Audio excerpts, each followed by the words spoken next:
हम विकास की बात करते हैं तो हर क्षेत्र में जो लोग काम कर रहे हैं उनके अनुभव सुनना समझना उतना ही ज़रूरी होता है। जब हम बात करते हैं ज़मीनी स्तर से जुड़े नेताओं की, तो उनकी नज़र रहती है जनता से जुड़ी समस्याओं पर भी, और वो बुलंद आवाज़ के साथ उन समस्याओं को उठाते भी हैं और चर्चा भी करते हैं। एक ऐसे मेहमान हमारे साथ जुड़ गए हैं। गौरव जी, एक बार फिर से आपका स्वागत है। माफ़ कीजिएगा सौरभ जी। सबसे पहला सवाल मेरा आपसे है। सौरभ जी, सवाल ये है कि समस्याएं कई सारी हैं जबलपुर की। उन समस्याओं को लेकर सबसे पहले जमीनी स्तर के जो नेता हैं वो आगे आते हैं, आवाज बुलंद भी करते हैं और संगठन से लड़ते भी हैं, सरकार से भी लड़ते हैं। आप सबसे प्रमुख समस्या जबलपुर की क्या मानते हैं? देखिए, जबलपुर में अगर आप अर्बन एरिया की अगर बात करते हैं तो सबसे प्रमुख समस्या जो है वो है जबलपुर में जो कंटेनमेंटेड वाटर की जो सप्लाई घरों में होती है। एक ऐसा जहरीला नुमा पानी जबलपुर के लोगों के घर तक पहुंचता है जिसको पीने से छोटी मोटी नहीं कई ऐसी भयावह बीमारी होती हैं जिनको हम लोगों ने प्रयोग करके सामने साबित भी रखा है। एक बहुत गंभीर मामला आया था। एक बच्चा है जो संजीवनी शांति नगर में रहता है, वो लगातार बीमार रहता था। उसके बहुत से टेस्ट हुए, बहुत से जांच कराए, घर वाले भी बड़े सीरियस होके उसका कहीं नागपुर में उसके टेस्ट कराए, कहीं बॉम्बे में टेस्ट कराए, लेकिन समझ में नहीं आया कि उसको बीमारी क्या हो रही। उसका पेट खराब हो जाता था, उसको चक्कर, ये तमाम तरीके की चीज़ें होती थी। और अच्छा, जब उनने अपना घर चेंज करा था तब बिल्कुल हेल्दी था वो बच्चा, बिल्कुल स्वस्थ था। फिर किसी ने सलाह दी कि आप अपने पानी की जांच कराएं। जब उनने पानी की जांच कराई तो उसमें 2 ऐसे खतरनाक बैक्टीरिया मिले जो कि आपके पीने के पानी में उनकी मात्रा 0 होनी चाहिए, और एक बैक्टीरिया की 100 ml पीने के पानी में 10 से ज़्यादा नहीं होनी चाहिए। ई कोली और कॉलीफॉर्म नाम के ये 2 बैक्टीरिया होते हैं जो आपको बहुत गंभीर बीमार करते हैं।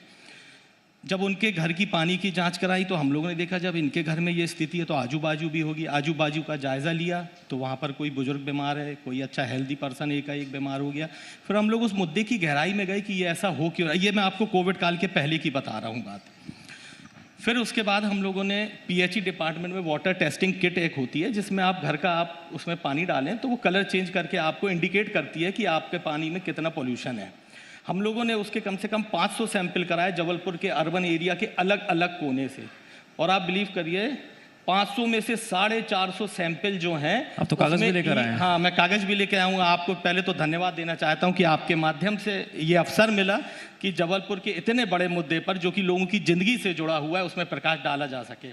आप ये देखिए, इसमें जो पैरामीटर्स लिखे हैं इस बैक्टीरिया के कितने हैं, और ये घरों के सैंपल हैं। जहाँ 10 होना चाहिए वहाँ 240, कहीं 500, कहीं 800। तो आप कल्पना कर सकते हैं कि आपको किस स्तर का पानी जबलपुर नगर निगम के द्वारा पिलाया जा रहा है। इसके बाद हम लोगों ने वो सैंपलिंग करी। तत्कालीन महापौर महोदया आदरणीय स्वाति गोडबोले जी को हम लोगों ने वो सैंपल दिए।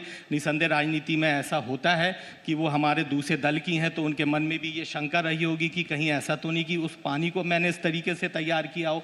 तो मैंने उनको 2 किट भी दी। मैंने भाभी इस किट को मैं चाहता हूँ आप अपने घर के पानी की भी जाँच कराएँ, क्योंकि मैंने आपके पड़ोस के घर की जाँच कराई है, वहाँ पर इस तरीके का पानी आ रहा है।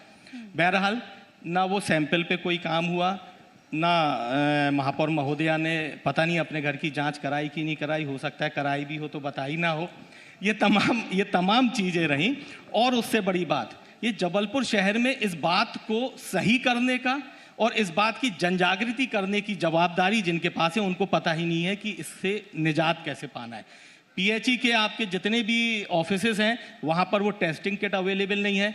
जब हम लोगों की सरकार आई, 15 महीने की सरकार आई, उसमें मैंने जद्दोजहद करके वो किटें बुलवाई। उसके बाद इस मुहिम को और आगे बढ़ाया गया। जिला योजना समिति के सदस्य के तौर पे मेरे को मौका मिला था हमारी सरकार में रहने का। उसमें मैंने ये तमाम आंकड़े रखे। बड़ी हमारे नेताओं ने, उस समय के एडमिनिस्ट्रेशन ने उसको बड़ी गंभीरता से लेते हुए एक कमेटी बनाई नगर निगम की। इस मुहिम को विपक्ष के बाद सरकार में रहते हुए और तेज़ी से चलाया गया, और आम जनता के हम लोगों ने एक नंबर भी जारी करा था कि जिसके घर में भी ऐसी समस्या हो हमसे संपर्क करें। हमारे कार्यकर्ता साथी और जो टीम बनाई गई थी उसके साथ हम लोग जाते थे और देखते थे नाले के अंदर से पानी की पाइपलाइन जाती है।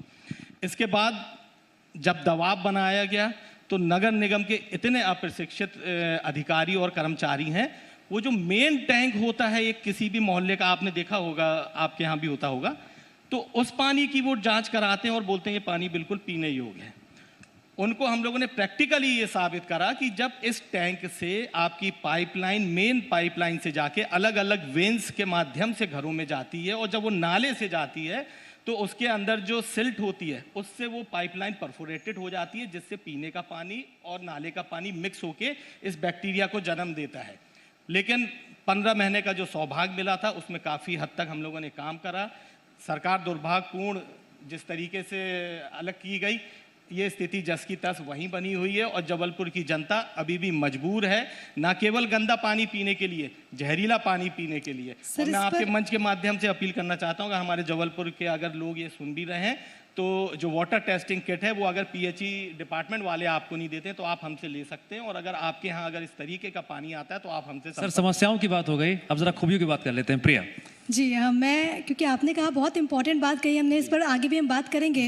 लेकिन विवेक जी, जब मूलभूत सुविधाओं की बात होती है, बेसिक ज़रूरतों की बात होती है, शिक्षा की भूमिका भी बहुत अधिक है। किस तरीके से Shri Ram group of institution किस तरीके से काम कर रहा है, कैसे शुरुआत हुई और ये जो सफ़र है वो कहाँ तक पहुँचा? Sir mic please. ये श्री राम कॉलेज 2001 में स्टैब्लिश हुआ।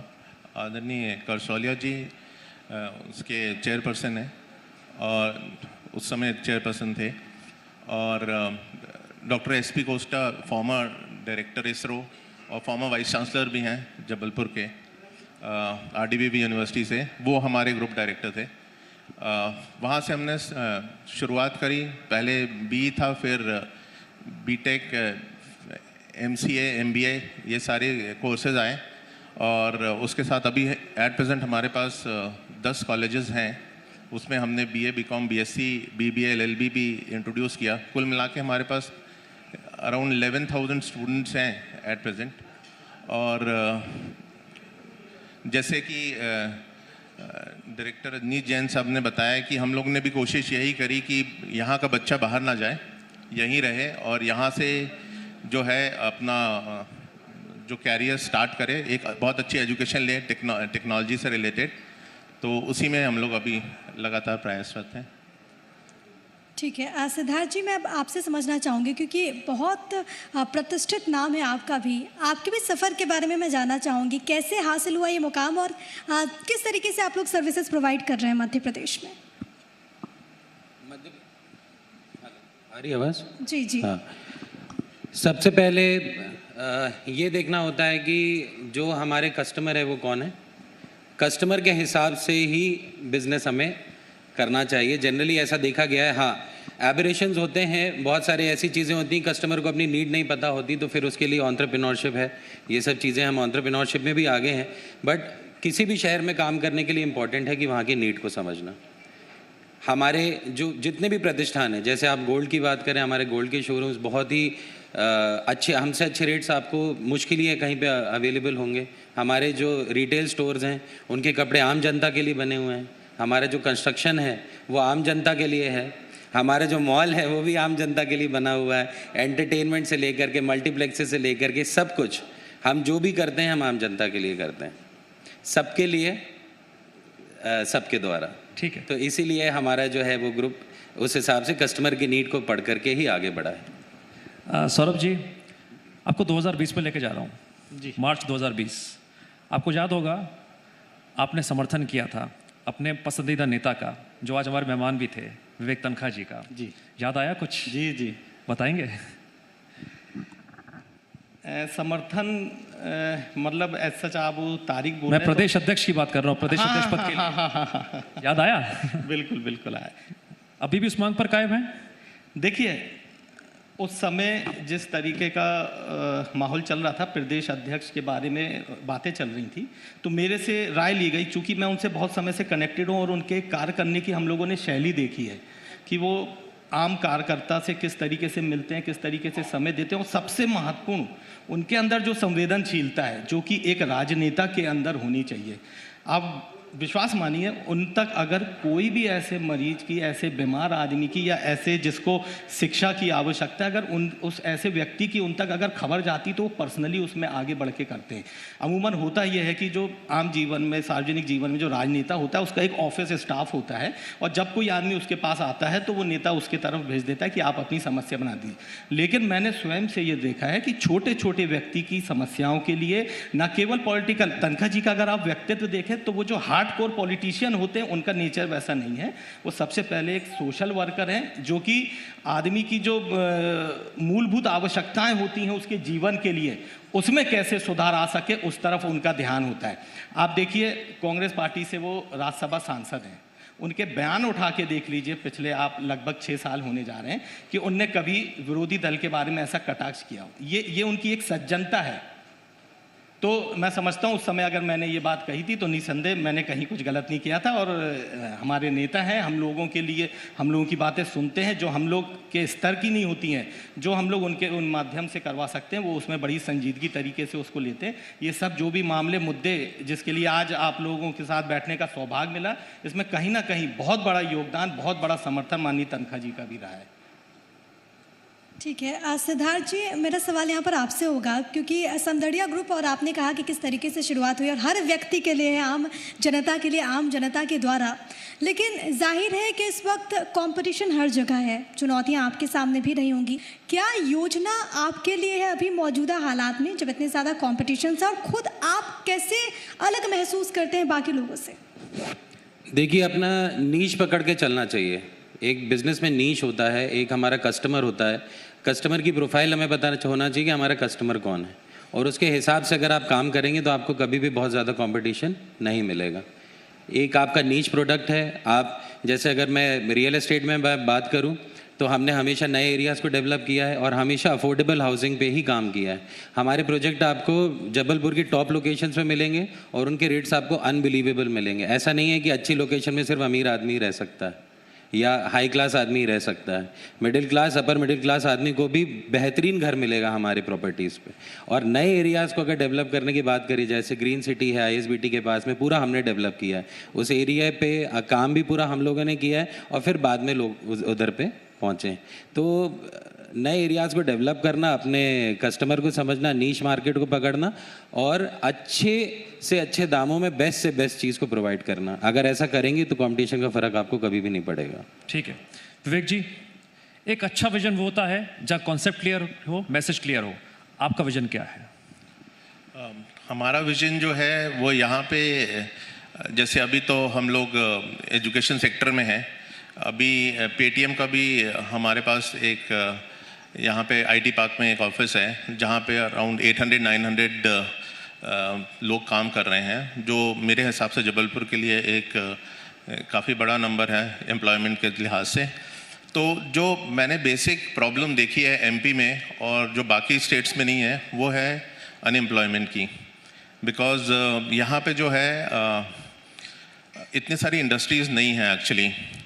अगर हम देखेंगे, अगर आप नॉर्मली यहाँ पे बैठे हैं लोग, सबके रिश्तेदार में बड़ा ब्रदर, छोटा ब्रदर या किसी के बच्चे सारे बाहर ही होंगे ऑलमोस्ट। बिकॉज अनएम्प्लॉयमेंट इतना ज़्यादा है मतलब MP में कि बच्चों को बाहर ही जाना पड़ता है। हम लोग एक लेवल पे तो अभी गए हैं। हम लोग ने एक चीज़ स्टार्ट करी कि हम लोगों ने अपने इंस्टीट्यूट्स बना लिए हैं, उसमें हम हाई लेवल टेक्नोलॉजिकल कोर्सेज वगैरह चला रहे हैं, साथ में जो है बच्चों को अपग्रेड कर रहे हैं। पर जहाँ एम्प्लॉयमेंट की बात आती तो फिर हमारे हाथ बन जाते। We are dependent on other companies.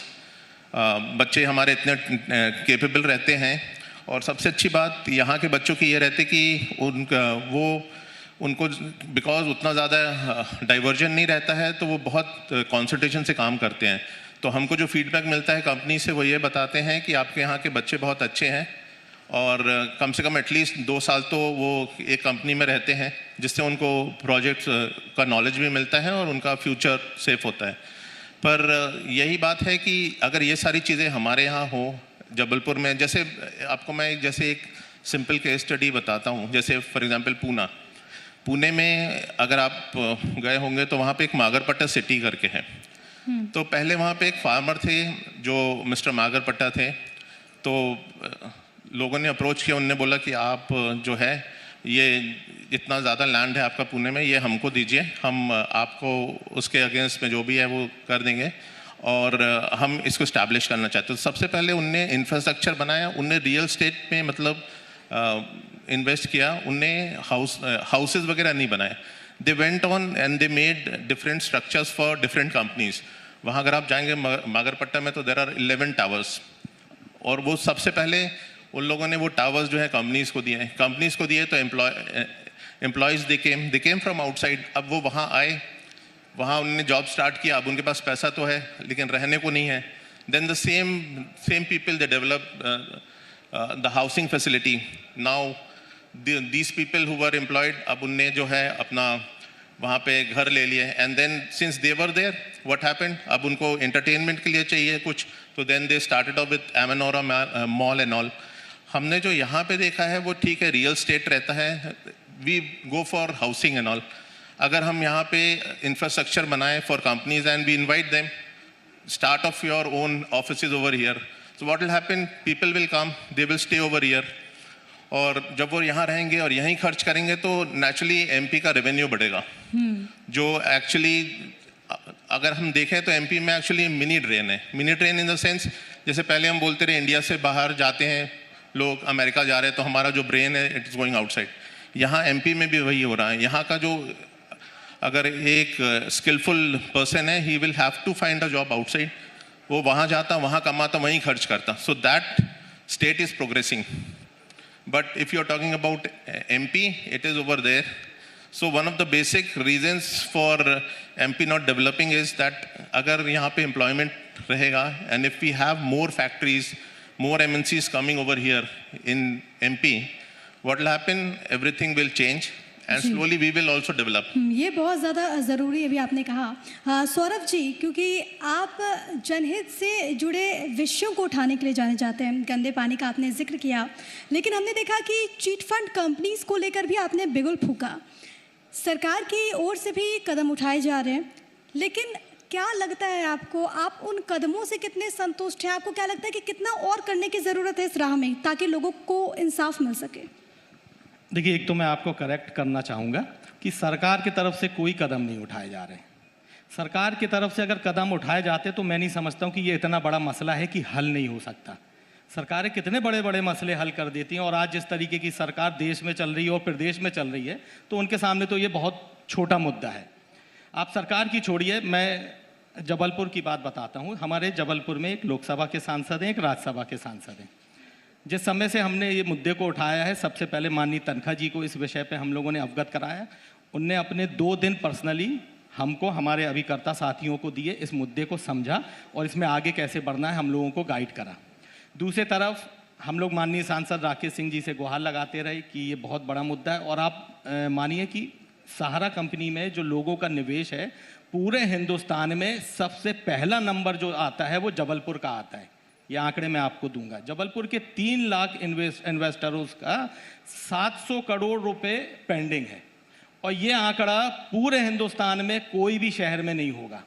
उसके बाद भी हम लोगों का आंदोलन लगभग 5-6 माह से चल रहा है। राकेश सिंह जी से कई बार हम लोगों ने बैठक करने की बात करी, उनसे बात करनी, हम लोगों ने उनको बहुत मतलब सादगी से बोला कि इसमें कोई आपसे विरोध नहीं है, ये एक मसला है जिससे जबलपुर की जो निवेशक हैं वो इससे पीड़ित हैं, तो आपकी सरकार है, आप इसमें कुछ पहल करके आराम दिला सकते हैं। उस तरफ भी उनके तरफ से कोई जवाब नहीं आया। फिर हम लोगों ने जो तरीके होते हैं, हम लोगों ने पोस्ट कार्ड अभियान चलाया कि हो सकता है माननीय राकेश सिंह जी तक वो पोस्ट कार्ड पहुँचे। 20-25 हज़ार हम लोगों ने पोस्ट कार्ड, जो अलग अलग निवेशक होते हैं उनसे उनकी भावनाएं लिखवाई, वो पहुंचाई, लेकिन आज दिन तक उनकी तरफ से, ना उनकी सरकार की तरफ से इस मसले को हल करने का कोई प्रयास हुआ, ना उस पर कोई बयान दिया गया। तो जहाँ तक सरकारों की बात है, सत्ताधारी जनप्रतिनिधियों की बात है, इस तरफ ध्यान नहीं है। लेकिन मैं आपको विश्वास दिलाता हूँ, जिस तरीके का ये भ्रष्टाचार हुआ है और सरकार मौन बैठी है, आप आगे आने वाले समय में देखेंगे ये जो निवेशक हैं किस तरीके से उनको सबक सिखाने का काम करेंगे।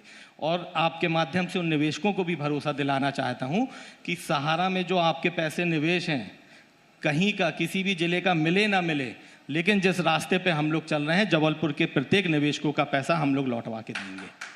ठीक है सिद्धार्थ जी, अभी कुछ देर पहले विवेक जी ने अनएम्प्लॉयमेंट की बात की थी, मैं आपसे एम्प्लॉयमेंट की बात करूंगा। आपका ऑर्गेनाइजेशन लोगों को ज़्यादा से ज़्यादा रोजगार दे सके, मुहैया करा सके, क्या इसके लिए भी आप प्रयासरत हैं? क्या कदम उठा रहे हैं? बिल्कुल करते हैं। एम्प्लॉयमेंट किस चीज़ से आता है? जैसे इंफ्रास्ट्रक्चर अपन ने डेवलप किया, समदड़िया मॉल आज की डेट में 250-300 लोग को एम्प्लॉय कर रहा है। पूरा मॉल हम रन कर रहे हैं। रिटेल स्टोर्स उसके अंदर आते हैं, शॉप के अंदर सेल्समैन, उनको काम मिलता है, सिक्योरिटी गार्ड को काम मिलता है, इंजीनियर्स को काम मिलता है, कारपेंटर्स को काम मिलता है। जो रोज़ रोज़ भटकते हैं बेचारे कि मुझे काम मिल जाए, मुझे काम मिल जाए, उनको आज हम लोग मंथली बेस पर उनका एक फिक्स हम उनका सैलरी डिसाइड करके उनको काम दे रहे हैं। तो बिल्कुल मिलता है। मॉल ओपन होता है, इंफ्रास्ट्रक्चर बनता है, अगर कोई सोसाइटी भी बनती है तो उसके अंदर काम करने वाले लोग बनते हैं। जैसे कृष्णाइट सोसाइटी, आस्था नगर सोसाइटी है आदर्श नगर में हमारी, वहाँ पे कितने लोग को काम मिला, वहाँ पर भी गार्ड्स का रिक्वायरमेंट हुआ, ये हुआ। हाँ, जैसे सर बोल रहे हैं कि हाई लेवल एम्प्लॉय जो स्किल्ड लेबर है उसको बहुत ज़्यादा काम नहीं मिल पाता है, बट हम लोग क्योंकि इंफ्रास्ट्रक्चर से डील करते हैं तो हम इस चीज़ में बहुत ज़्यादा कर नहीं सकते हैं, बट जितना हमसे हो पा रहा है हमारे ज्वेलरी शोरूम्स में, रीवा में आप देखिए, रीवा में हमने इतना डेवलप किया, आज की डेट में रीवा के लोगों को बहुत काम मिल गया। रीवा में हमारा करीब 999 दुकानों का मॉल, होटल, मल्टीप्लेक्स, कितने लोग को एम्प्लॉय करेंगे हम, मतलब करीब 1000 लोग को तो एम्प्लॉयमेंट हम वहीं पे दे देंगे। तो ऑफकोर्स मिलता है, इन लोग को एम्प्लॉय करना ज़रूरी है। जो स्किल्ड लेबर है वो जा सकता है, बाहर जाके काम कर सकता है, बट जो जा नहीं सकता, जिसको अपने घर में रहना है, घर को भी देखना है, परिवार को भी देखना है, काम भी करना है, जो स्किल्ड लेबर है बट बहुत हाई लेवल स्किल्ड लेबर नहीं है, उसको काम चाहिए, तो उसको तो इन्हीं सब योजनाओं से काम मिलता है। हाँ विवेक जी, मैं आपसे समझना चाहूँगी क्योंकि पढ़ाई के साथ बहुत ज़्यादा ये ज़रूरी है, क्योंकि लगातार मैं इस विषय पर बात कर रहे हैं, प्रैक्टिकल नॉलेज बहुत इम्पॉर्टेंट ये भी है कि एक्स्ट्रा करिकुलर एक्टिविटीज़ में भी बच्चे रहें। ऐसे में फैकल्टीज़ जो हैं उन पर एक बड़ी जिम्मेदारी होती है, उनके लिए क्या व्यवस्था है, उनको कैसे आप ट्रेन करते हैं ताकि वो ये शिक्षा बच्चों को भी दें? जैसे अभी अगर हम बात करें प्रैक्टिकल अप्रोच की, तो because of Covid and all बहुत सारी चीज़ें, कई लोगों के लिए तो ये कर्ज होगा, लेकिन बहुत लोगों के लिए बून है। एजुकेशनल इंस्टीट्यूट्स के लिए एक तरीके से बहुत अच्छा ये हुआ, जैसे हम लोगों ने देखा कि अगर नॉर्मली हम बात करते हैं, प्लेसमेंट से रिलेटेड भी बात करते हैं, तो बहुत सारी कंपनीज जो कभी जबलपुर आई नहीं है, आजकल because of virtual campus drives and all, बच्चे उसमें बैठ पा रहे हैं और सेलेक्ट हो पा रहे हैं। तो अभी जो नॉर्मली हम 8 से 10 लाख का पैकेज देखते रहे, वही अब 20 से 22 लाख 31 लाख का पैकेज भी हमारे बच्चों को मिला है। एंड वो कंपनी नॉर्मल केस में हमारे यहाँ नहीं आती रही, बस because of Covid and all जो कंपनीज हैं उनके लिंक एक्चुअली शेयर होते हैं, तो कहीं का भी बच्चा अगर वो केपेबल है तो उसमें अपीयर कर सकता है और सेलेक्ट हो सकता है। तो ये भी है, और साथ में बहुत सारे कोर्सेज वगैरह भी हैं आजकल, जैसे कोर्सेरा हो गया, उडेमी हो गया, इसमें बहुत सारे कोर्सेज जो नेचुरली यहाँ के बच्चों को नहीं मिलते रहे, उनको बाहर जाना पड़ता रहा, किसी मेट्रो सिटी में जाना पड़ता रहा, वहाँ जाके वो कोर्स करते रहे और वो बहुत कॉस्टली होते रहे, बहुत महंगे होते रहे। अब वही कोर्स इन सब प्लेटफॉर्म के थ्रू आइदर फ्री रहता है या बहुत रीजनेबल रेट्स पे रहता है। तो इस तरीके से स्टूडेंट्स अपग्रेड होते हैं, फैकल्टीज़ भी अपग्रेड होती हैं। तो हमारे यहाँ जैसे इंटरनल FDPs चलते हैं, एक्सटर्नल फैकल्टी डेवलपमेंट प्रोग्राम्स चलते हैं, जहाँ से हम बाहर से लोगों को बुलाते हैं। इनफैक्ट स्टूडेंट्स लोग जो हमारे MBA के हैं, हम IIM से फैकल्टीज़ बुलाते हैं, उनसे इंटरेक्ट कराते हैं। इस तरीके से स्टूडेंट्स भी अपग्रेड होते हैं और फैकल्टीज़ को भी हम लोग एक टारगेट देते हैं कि भाई after the end of 2 months या 3 months आप एटलीस्ट 1 या 2 टेक्नोलॉजीज़ पे ट्रेन हो जाएं अपने एंड से। तो ये सारी चीज़ें हैं जिसमें हम इस तरीके से अपने फैकल्टीज़ को मोटिवेट करते हैं और फैकल्टीज़ इन टर्न सीखते हैं और वही इम्प्लीमेंट करते हैं अपने स्टूडेंट्स पे। ठीक है सौरभ जी, अब मेरा सवाल 2023 की तैयारी से जुड़ा हुआ है। महाकौशल में कांग्रेस का वर्चस्व है, प्रदेश अध्यक्ष भी महाकौशल से हैं। क्या जो संख्या बल है वो संख्या बल इस बात की तस्दीक करता है कि महाकौशल में आप संगठन रूप से उतने मजबूत हैं, और अगर हैं तो दिखाई क्यों नहीं दे रहा है?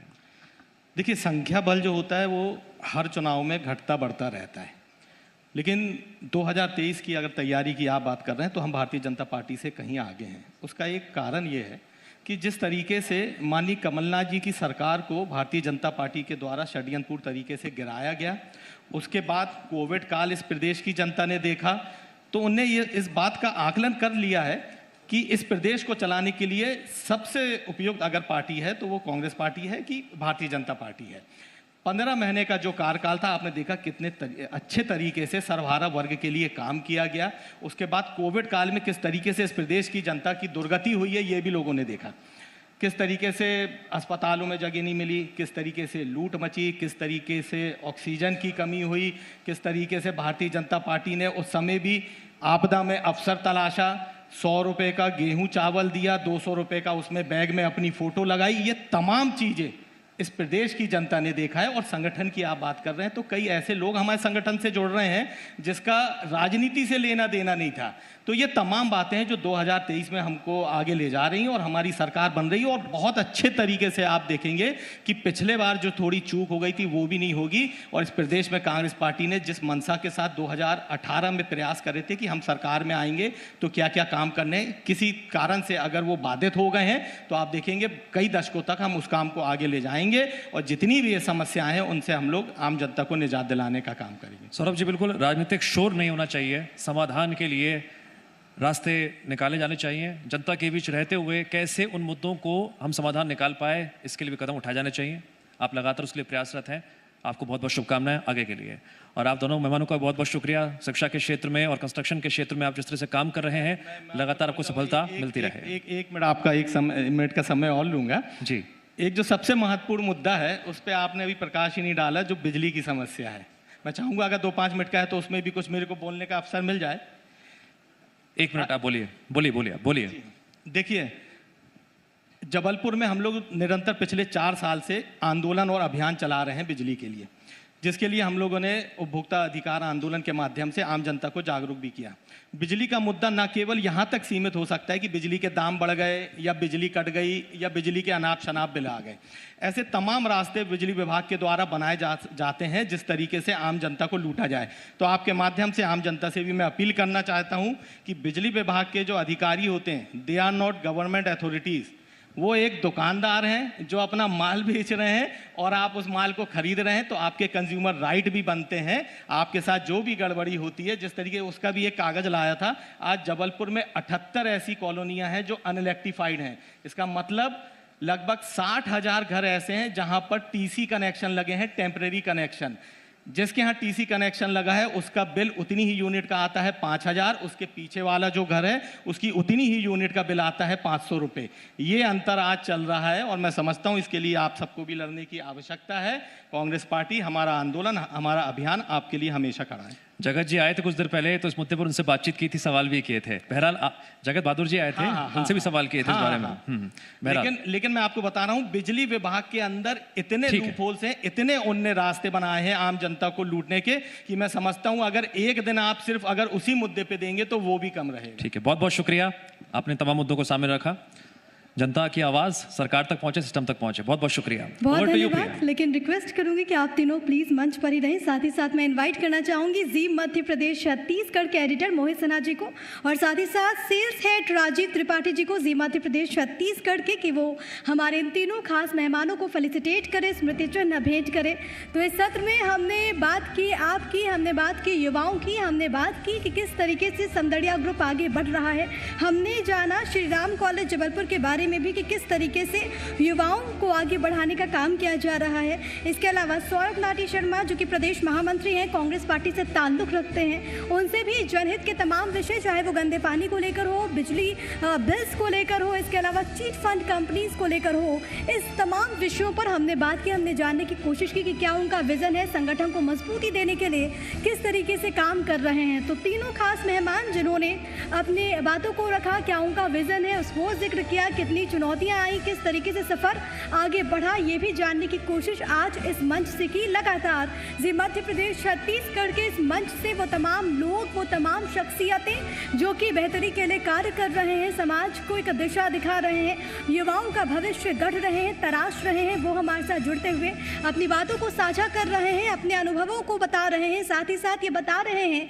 कि जबलपुर किस राह पर जा रहा है, जबलपुर में कितना पोटेंशियल है और आने वाले वक्त में क्या कुछ वो उम्मीद कर रहे हैं तमाम लोगों से, किस तरीके से उनका विज़न है, ये तमाम पहलुओं पर हम बात कर रहे हैं। और हमारी यही जानने की कोशिश है कि आखिरकार वो जो जनहित के विषय हैं, जो आम जनता से, जो आपसे जुड़े हुए विषय हैं, उन पर इन तमाम लोगों का क्या मत है, उन पर ये क्या कुछ सोचते हैं, ये आज ये मंच यानी कि जी मध्य प्रदेश छत्तीसगढ़ का ये मंच जानने की कोशिश कर रहा है। हमेशा हम वो विषय को उठाते हैं जो कि सीधे तौर पर आपसे कनेक्टेड है, आपसे जुड़े हुए हैं। खबरों में बने रहने के लिए आप हमारे फेसबुक, ट्विटर और इंस्टाग्राम पेज को फॉलो कर सकते हैं। लेटेस्ट अपडेट के लिए आप हमारे यूट्यूब पेज को सब्सक्राइब भी कर सकते हैं और हाँ, बेल आइकन पर क्लिक करना ना भूलें।